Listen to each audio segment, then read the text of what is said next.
Great time for Glenn to come in. I'm talking about setting unreasonable deadlines. So I'll just do a quick introduction on this. So for everyone who doesn't know, who hasn't seen the Undercover Billionaire, again, I've told you guys 15 times today already to watch it.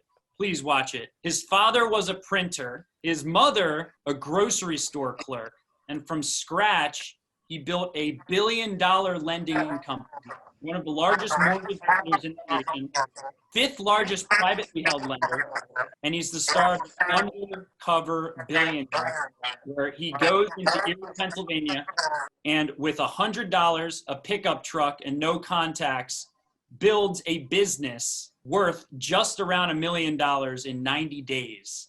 So Glenn, thank you so much for taking the time. The question I had was, RJ's philosophy around setting unreasonable deadlines. So every deadline you set, right, was unreasonable, and a very interesting thing.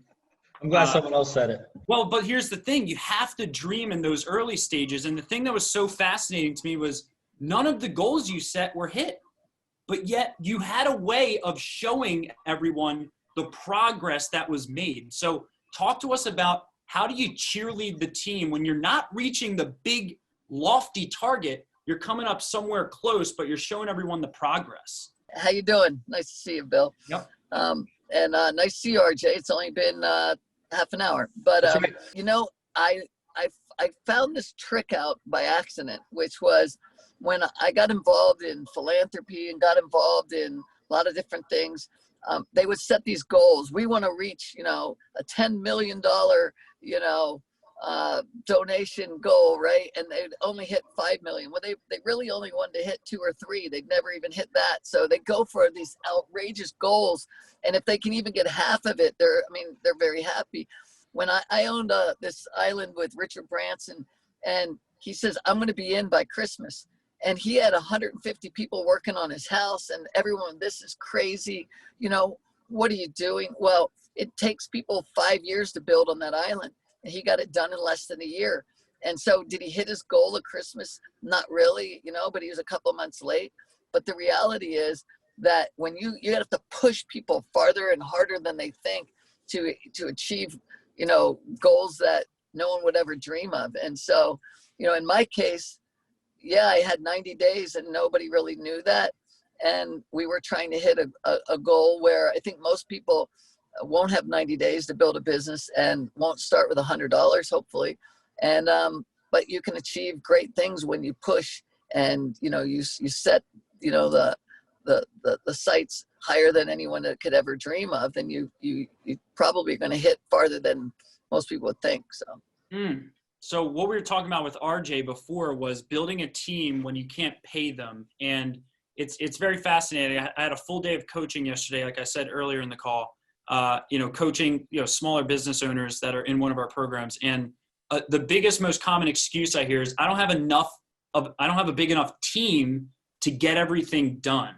And I'm sure you learned a lot in that 90-day window, having to make constant uncomfortable asks for people's time. I mean, you had this turmoil like all the time where, off the camera, well, on camera, but kind of off camera as they frame it. You were always like, I feel so bad asking so much of people. But that ask is what allowed you to build a powerhouse team. So talk to us about your beliefs around building a team when you can't pay them. Well, I would not, I was out of my comfort zone by asking without giving. And I believe in anything in life, business or just regular life, that you should always give more than you get. You should try to always feel that way, that what you're doing in life is by giving more than getting. And so that is my philosophy. Now, the fact that I didn't have enough time to do maybe what could have been done, it was difficult. But so what I would say to those out there, that you should be prepared to give, and whether it's, if you don't have the money, then maybe it's got to be time, it's got to be stock, it's got to be something in the future that can let people see that they're going to be rewarded in some way. And so I was walking a fine line of wanting to reward people, but also wanting to see if they would do it just because they appreciated entrepreneurship. They really loved Erie. The people we surrounded ourselves with, RJ, Chris, Matt, Dawn, they all loved Erie, and they wanted to see Erie rise, and they wanted to see, you know, another entrepreneur get a hand up and grow. And so, you know, but I didn't want to say, here, I'm going to give you all this stuff. I wanted to kind of hopefully be able to reward them, you know, for everything after this all, it was all said and done. But I think when you look at most entrepreneurs, when you start out, you don't have a lot of money, right? So what is it that you can do? And sometimes it might be, you know, literally bartering, right? It might be, let me help you with something over on what I can help you with, and you help me on my end. And so you got to get creative. Wow. So here's going to be an interesting thing. I'm sure no one's probably brought this up in an interview.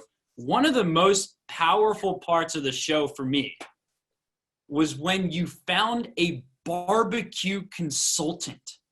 I mean, like, I was shocked that you took finding mentors and experts in their field to another level. I remember stopping the TV. I told my fiance, Emily, I was like, I cried multiple times watching it. Like, I was so inspirational, but that one part I stopped and I was like, holy crap. He's not trying to reinvent the wheel. He's finding people who've been there, done that, and aligning resources. So talk to us about this habit you formed where it's like, whoa, wait a second. I'm not going to try to become an expert on this in 2 days. I'm just going to find an expert in it. Is this a habit that you have in all facets of your business? No, in my whole life, right? I mean, come on, we are not, what I found that I'm pretty good at is finding good people, right? And so find people that really know what they're doing, and then you can, you can learn quicker, right? And so my thought was, shoot, there are people that really understand the barbecue business. Obviously, RJ and I didn't know the business very well. And what I did know was they were lining up down the street for barbecue. There's 50,000 people coming to a rib fest. There must be a lot of people that love barbecue. And so, oh my God, you recall we had a pivot in the middle. We were going for beer, and that didn't work. So it was a quick pivot then to something that, looked to be a more natural fit. And, you can take barbecue and do it just about anywhere. You don't need a license like you do beer. So it worked out well. But yeah, Mike, you remember Mike, RJ was an interesting guy. Yeah. Very, he fit that whole, what do you call it? That kind of, when we had the Rib Fest, it's kind of like a carnival atmosphere, right? A Rib Fest is, it's just, you got all these different rib companies there. And so he fit perfectly, and he understood how to get it done quick. So. Jeez. And now, like, the thing I put when I emailed you this morning was getting past the honeymoon phase. And in traditional fashion, with you being so successful in business, seeing you take Underdog, and you are not stopping at this little litmus test of, can I build $1 million business in 90 days? You're taking the next step and going, let's create something huge. Let's franchise. So talk to me about going past the honeymoon phase, which you're well past, I'm assuming now, right? Running into all the day-to-day problems of actually running and sustaining and growing the business. Talk to us about that. What is your habit? When you go all in on something, is this a habit you formed where it's like, this won't be done until it's fully done? Yeah.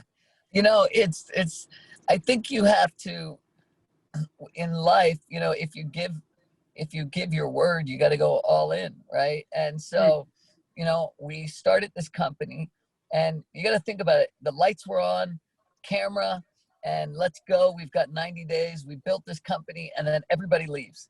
Well, there's still a real business with real people there. And so I don't get the luxury of just walking out the door. It's a commitment. And the idea was that if this thing became successful, that it would, profits would go to helping other entrepreneurs in Erie. So, we wanted to make sure that it remained successful, and it grew. And then obviously with COVID hitting, that's kind of put, I think, every restaurant on the back burner as far as growth goes, and unless you've learned how to pivot and change and adapt and work differently. So yeah, the idea behind the restaurant and in life is really the same thing, which is if you're going to commit, you're going to go for it, then you better be prepared to go long and hard. Love it. Love it. Thank you so much for the time, Glenn. I know you're on a tight schedule. I really appreciate everything you guys did, dedicating your lives to this, and it's inspiring so many people. So thank you guys so much. I really appreciate the time. Thanks, Bill. Yeah.